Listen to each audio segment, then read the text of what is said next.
Lift के अंदर man का वेट कितना है?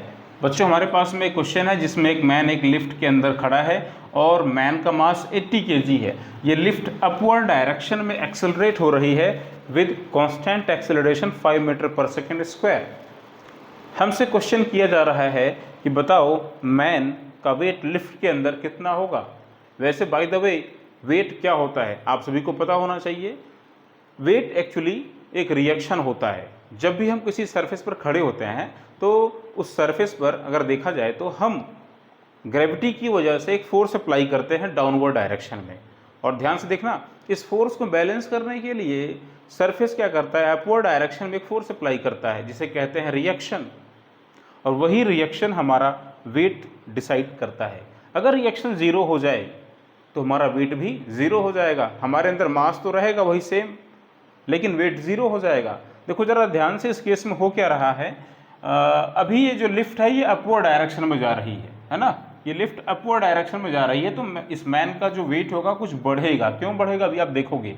देखो ध्यान से, यहाँ पर क्या हो रहा है, पूरा क्वेश्चन पढ़ते हैं एक बार फिर से। A man waiting 80 kg stands on A waiting scale inside a lift which is moving upward with a uniform acceleration 5 meter per second square. What would be the reading on the scale? Man जिस reading scale पे खड़ा है उस reading scale की new reading हमको बतानी है, मतलब मैन का वेट बताना है जब लिफ्ट मूव कर रही है अपवर्ड डायरेक्शन में तब। जरा ध्यान से देखो, अगर हम इस मैन को पकड़ें, मैन का एक्सेलरेशन अपवर्ड डायरेक्शन में क्या है, 5 मीटर पर सेकेंड स्क्वायर। इसका मतलब मैन पर एक्सेलरेटिंग फोर्स ऊपर की तरफ लग रहा है। ध्यान से देखो, इस मैन पर लगने वाले कितने फोर्स हैं अभी मौके पर। एक तो इस मैन पर ग्रेविटी काम कर रही होगी डाउनवर्ड डायरेक्शन में mg, मास इंटू जी।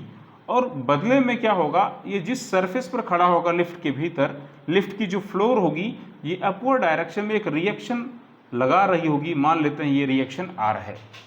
तो अब यार जरा ध्यान से देखो, यहाँ पर हम इसको सॉल्व करने चल रहे हैं। एक्सेलरेटिंग फोर्स की वैल्यू क्या है बताओ।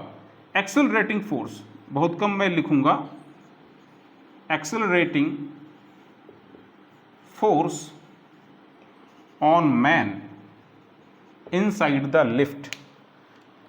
कैसे फाइंड करेंगे भाई, लिफ्ट ऊपर की तरफ एक्सेलरेट हो रही है, इसका मतलब ये जो रिएक्शन है इसकी वैल्यू वेट mg को बैलेंस नहीं कर पा रही है। और इन दोनों का जो रिजल्ट है r माइनस mg, यही इनको क्या दे रहा है, एक्सेलरेटिंग फोर्स यानी कि ma प्रोवाइड करा रहा है।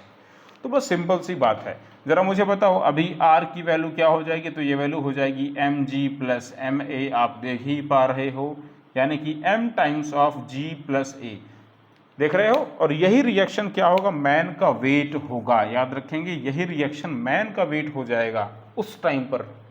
ठीक है, वेट चेंज हो सकता है, आप सभी को पता होना चाहिए। क्योंकि यहाँ पर एक्सेलरेशन जो g प्लस है इसकी वैल्यू बढ़ गई है तो मैन का वेट चेंज हो जाएगा। कितना हो जाएगा बताओ, मास यानी कि 80 kg इंटू जी प्लस है, जी की वैल्यू गिवन है 10 मीटर पर सेकेंड स्क्वायर और एक्सेलरेशन है 5, 10 प्लस 5 15, 15 8 जा 120, यानी कि मैन का जो वेट हो जाएगा वो हो जाएगा 1200 न्यूटन। यही होगा मैन का वेट उस लिफ्ट के भीतर। आशा करता हूँ कि आपको समझ में आया होगा पूरा कॉन्सेप्ट। Thank you.